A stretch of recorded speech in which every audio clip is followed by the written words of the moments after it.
जीवनर उच्चतम शिखर में पहुंचवा पर एक आध्यात्मिक चेतना जागृत हुए।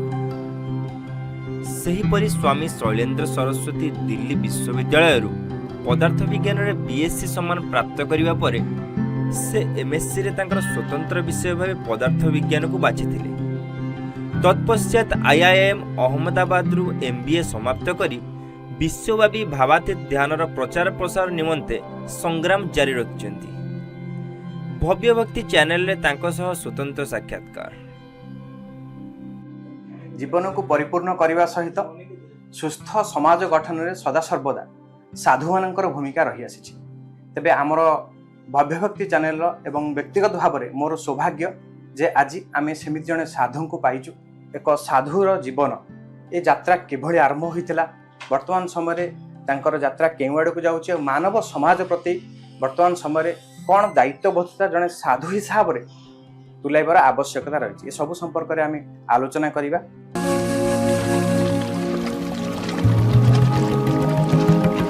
आईआईएम से साधु ये यात्रा कैसा था और ये क्यों? देखिए, आईआईएम का नाम है इंडियन इंस्टीट्यूट ऑफ मैनेजमेंट। अब पहली बात तो इंडियन उसमें कुछ खास नहीं है क्योंकि सारा विदेशी ज्ञान है मैनेजमेंट का। दूसरा, मैनेजमेंट का भी बहुत सीमित क्षेत्र है कि केवल कंपनी को कैसे चलाना। लेकिन कंपनी किस लिए होती है? कंपनी होती है व्यक्ति के लिए ना। व्यक्ति का मैनेजमेंट कैसे चलाना वो सीखना कमी रह जाती है वहां पर। तो यही प्रश्न मेरे दिमाग में आता था कि हर व्यक्ति अपना मैनेजमेंट कैसे कर सके ना, अपने सीईओ तक कैसे पहुंच सके, चीफ एग्जीक्यूटिव ऑफिसर। अपना चीफ एग्जीक्यूटिव ऑफिसर कौन है? ये तो हमारे नौकर हैं, हाथ पैर हमारे नौकर हैं, इंद्रियां हमारे सुपरवाइजर हो गए, मन हमारा मैनेजर हो गया। लेकिन मालिक कौन है इस पूरे का? मालिक है हमारी आत्मा। तो जब तक आत्मा से हमारा संपर्क नहीं हुआ तो ये जो पूरी ऑर्गेनाइजेशन है, जो पूरी कंपनी है हमारे शरीर रूपी, इसका मैनेजमेंट गड़बड़ हो जाएगा ना। तो ये विचार मेरे को आता था। तो हमने कहा इस मैनेजमेंट के कॉन्सेप्ट को थोड़ा बढ़ाते हैं, है ना। और वो फिर महर्षि जी की कृपा से हमको समझ में आ गया कि एक इतना सरल तरीका है ध्यान का, जिसको आदमी 10 साल का बच्चा भी सीख सकता है, 90 साल का बूढ़ा भी सीख सकता है। ज्ञान की कोई जरूरत नहीं है, अनपढ़ आदमी सीख सकता है। और जैसे ही वो सीखता है, पहले दिन के अंदर ही उसको आत्मा का आनंद आना शुरू हो जाता है और धीरे धीरे उसका विकास होता रहता है। तो जब इतनी अच्छी चीज है तो ये मैनेजमेंट केवल व्यक्ति का मैनेजमेंट नहीं, कंपनी का मैनेजमेंट नहीं, देश का मैनेजमेंट, विश्व का मैनेजमेंट, ब्रह्मांड का मैनेजमेंट हो सकता है। तो फिर क्यों नहीं उसके पीछे जाया जाए, छोटी चीज में क्यों रहे? मुख्य चीज उसमें है भावातीत ध्यान। तो एक तो वेद का ज्ञान जो है उसका भी आधार क्या है? 2 पक्ष हैं ज्ञान के। एक होता है जिस चीज का ज्ञान हो रहा है, जिसको बोलते हैं ऑब्जेक्टिव नॉलेज। और लेकिन वो मान लीजिए इस कमरे में कोई नहीं है ना, और कोई पुस्तक यहाँ रखी है, तो पुस्तक तो है लेकिन उस पुस्तक का ज्ञान किसी को नहीं है। तो जब तक कोई सब्जेक्ट नहीं होगा तब तक उसका ज्ञान नहीं उत्पन्न होता ना। और पुस्तक भी हो और मैं भी बैठा हूं लेकिन कमरे में अंधेरा हो तो भी पुस्तक का ज्ञान मुझे नहीं होगा। तो ये 3 चीजें जरूरी होती हैं कि ऑब्जेक्ट, सब्जेक्ट और उन दोनों को जोड़ने वाली प्रक्रिया। वेद की भाषा में इन तीनों को बोलते हैं ऋषि, देवता और छंदस। ऋषि हुआ सब्जेक्ट, देवता हुआ वो प्रकाश जो इन दोनों को जोड़ता है, और छंदस हुआ वो पुस्तक या जो भी वस्तु है ना। तो आधुनिक विज्ञान जो है फिजिक्स का, पहले आईआईएम से पहले मैंने फिजिक्स का स्टडी किया था। तो फिजिक्स तो भौतिक विज्ञान है, भौतिक वस्तुओं का, लेकिन उसमें जो बाकी 2 चीजें हैं वो अधूरी रह गई।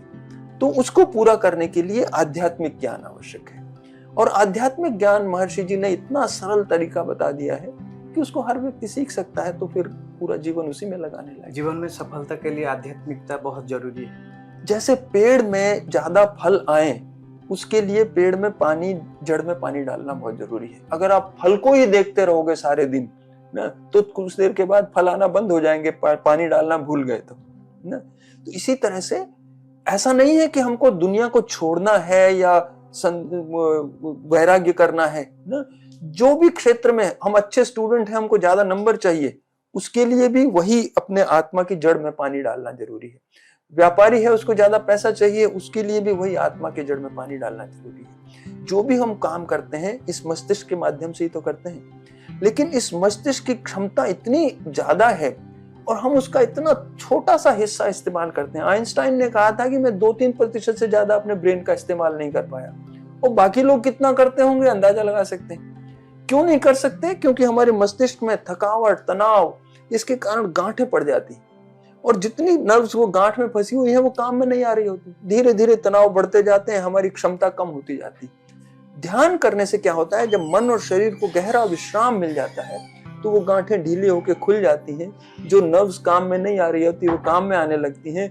हर चीज, हमारा स्वास्थ्य अच्छा हो जाता है, हमारा IQ बढ़ जाता है, क्रिएटिविटी बढ़ जाती है, जो काम हम करते हैं वो ज्यादा सफल होने लग जाता है। जब भी मैं साधुओं से, संत से जब भी मिलता हूँ तो एक चीज मतलब आता है दिमाग में कि युवाओं को आध्यात्मिकता से जुड़ना चाहिए या नहीं, और ये कैसे उनका जीवन में परिवर्तन ला सकते हैं। पहली बात तो युवाओं को ही जुड़ना चाहिए ना, दोनों का है। पहली बात तो उनके आगे चैलेंजेस जीवन के सबसे ज्यादा हैं। तो अब अर्जुन को तो इतना बड़ा चैलेंज था युद्ध करने का, तो चाहते तो भगवान कृष्ण कह सकते ठीक है जाओ लड़ाई करो, है ना, लेकिन उनको पहले युद्ध स्थल के ऊपर ध्यान का अनुभव कराया ना, ताकि जो वो काम करने जा रहे हैं उसमें सफलता हो। केवल लड़ने से मतलब नहीं है, जीतने से मतलब है अपने को। ऐसे ही मेहनत करने से मतलब नहीं है, उस मेहनत का रिजल्ट क्या आना चाहिए ना। तो उसके लिए बहुत जरूरी है कि जो भी काम हम करें वो, और जितने बड़े चैलेंज युवा लोगों के लिए हैं उतने तो वृद्ध आदमी को तो क्या है, वो तो अपना रिटायर हो चुका है, अपना जीवन किसी तरह से काट रहा है। दूसरा, क्षमता भी कम हो जाती है। जो अनुभव युवा कर सकता है वो वृद्ध नहीं कर पाएगा, क्योंकि उसके दिमाग में वही स्ट्रेसेस तो बड़े होते हैं, तो उम्र के साथ हर चीज की क्षमता कम हो जाती है। तो युवा के लिए सबसे ज्यादा, बल्कि और छोटे बच्चे से 10 साल की उम्र से स्कूलों में ध्यान का प्रशिक्षण कंपलसरी होना चाहिए। यही अपने को, और ये एक्सपेरिमेंट करके देखा है। जैसे 50 बच्चों की एक क्लास है, 25-25 के 2 ग्रुप बना दिए रैंडमली सेलेक्ट करके, और एक ग्रुप को 20 मिनट ध्यान कराया, दूसरे ग्रुप को 20 मिनट तक एक्स्ट्रा कोचिंग करी। 3 महीने के बाद ये देखते हैं कि जो बच्चे ध्यान कर रहे थे उनके एवरेज नंबर दूसरे ग्रुप की अपेक्षा ज्यादा है। क्योंकि पढ़ाई, टीचर तो कितना भी अच्छा हो, वो ज्ञान हमारे ऊपर उड़ेल लेता है, लेकिन उसमें से कितना हम सोख पाते हैं, कितना ग्रहण कर पाते हैं, उसकी क्षमता तो ध्यान के माध्यम से ही बढ़ेगी। तो इसलिए युवा को सबसे ज्यादा जरूरी, और आमतौर पे युवा इस चीज में प्रवृत्त नहीं होते हैं। एक तो डिस्ट्रैक्शन है नंबर, लेकिन उससे ज्यादा बड़ा इंपॉर्टेंट है कि सही ध्यान की प्रक्रिया उपलब्ध नहीं कराई जा रही उनको। युवा कहाँ से सीखे? हमारी वेबसाइट का एड्रेस आप बता सकते हैं, learnm.in ना, M for meditation, learn LEARNM.in ना, उस पे जाके ऑनलाइन भी हम सिखा सकते हैं। और लोगों को क्या बताया जाता है आजकल कि ध्यान का मतलब मन को एकाग्र करना। अब युवा कहते हैं कि हमारा तो एकाग्र करने की क्षमता नहीं है, लेकिन जो सही ध्यान की प्रक्रिया है उसमें मन को और शरीर को गहरा विश्राम मिलता है, उसमें एकाग्रता नहीं करनी होती। वो इतना आनंददायक है कि वो एक काम नहीं लगता अपने को, वो एक एंटरटेनमेंट लगता है। तो युवा को जब सही चीज बताई जाती है, हमने तो कितनी यूनिवर्सिटियों में सिखाया है, बड़े शुरू में सब बच्चे सोचते हैं हमें से ध्यान नहीं हो पाएगा, नहीं, क्यों? वो सोचते हैं हमको एकाग्र करना पड़ेगा। बाद में सब कहते हैं अरे इससे अच्छा तो कोई चीज हो ही नहीं सकती। हर विद्यार्थी यही कहता है, केवल उनको सही चीज दे देना है बस। जीवन का अर्थ है निरंतर। देखिए, कॉन्शियसनेस या चेतना का एक दूसरा नाम है ब्रह्म, और ब्रह्म का मतलब ये होता है ब्रह्मणात ब्रह्म, जो हमेशा फैलता रहे ना। किसी भी लेवल पे हमें संतुष्टि नहीं हो सकती। कोई कहे मैं लखपति हो जाऊं तो मैं संतुष्ट हो जाऊंगा, 2-4 साल तक वो संतुष्ट रहेगा, उसके बाद लगेगा नहीं यार वो दूसरा आदमी करोड़पति है, मैं करोड़पति हो जाऊं, है ना।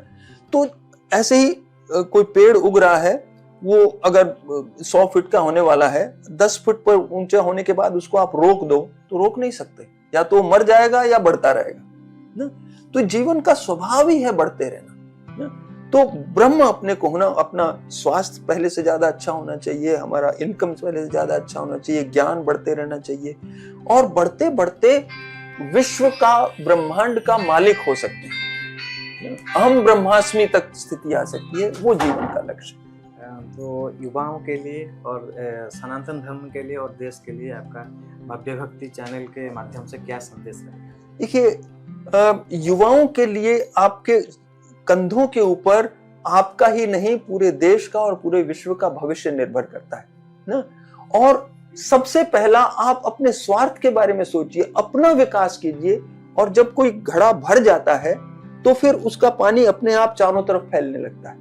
तो अपने आत्मा के अंदर गहराई में जाकर और अपने आनंद का अनुभव इतना करें कि आपके आनंद के प्रभाव से वातावरण पूरा आनंदित होने लग जाएगा और सारी चीज समस्याएं समाप्त होने लग जाएंगी। आपके जैसा महान संत हमारे चैनल पे आए और हमसे बातचीत किए और जीवन के बारे में और युवाओं को कैसे आध्यात्मिकता से जोड़ना चाहिए इसके बारे में बात किए। आपको बहुत बहुत धन्यवाद। आपको बहुत धन्यवाद, ताकि आप इस मैसेज को इतने लोगों तक पहुंचा रहे हैं।